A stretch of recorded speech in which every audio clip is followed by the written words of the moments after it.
What is the story of the Algerian 17-year-old young boy who was shot in France? Shooting incident: a 17-year-old youth, Nahel, of Algerian heritage, was shot and killed by a police officer during a traffic stop in the Paris suburb of Nanterre. Video footage captured by a passerby showed two officers standing on the driver's side of the car, with one officer firing his gun at the driver, despite there being no immediate threat. Officer's explanation: the officer claimed he fired his weapon out of fear that the boy would run someone over with the car. However, the officer's actions are believed to have been illegal, and he is under investigation for voluntary homicide. Widespread protests: the shooting has sparked widespread protests across France, with demonstrators carrying signs that read, "The police kill." The protests are fueled by anger over racial bias and police discrimination in the country. Two dates of fury have followed since the incident, with people throwing fireworks at police, ransacking shops, destroying infrastructure, overturning cars, leaving some streets looking like a war zone.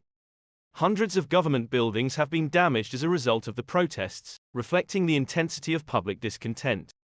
Macron's crisis response: French President Emmanuel Macron held an emergency meeting with ministers to address the crisis and work towards national unity during his second term.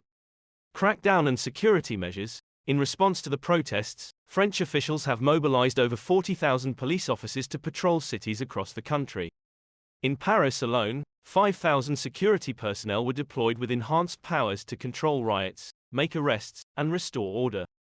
Detentions and injuries: since the protests began, more than 2,000 people have been detained, and over 500 police officers and gendarmes have been injured according to calculations based on numbers released by the Interior Ministry. International protests: overseas French territories, including French Guiana and Réunion, have also witnessed violent protests, indicating the widespread nature of the unrest. Macron's challenge: Macron had previously sought to heal divisions and reset his presidency after facing protests against unpopular pension reforms. The current protests pose a significant challenge to his efforts for national reconciliation. Comparisons to 2005 riots: the French government is keen to avoid a repeat of the 2005 riots, triggered by the deaths of two teenage boys hiding from the police. The riots lasted for 3 weeks and led to a state of emergency being declared.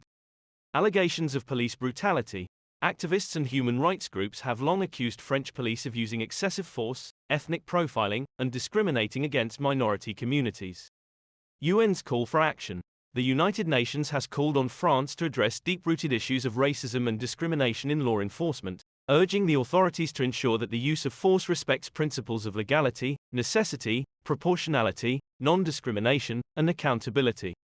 French government's response: the French Ministry of Foreign Affairs defended the country's commitment to fighting racism and discrimination, stating that the use of force by the police is governed by principles of absolute necessity and proportionality, with strict regulations and oversight. If you enjoyed this video and found it helpful, please don't forget to like and subscribe to our channel.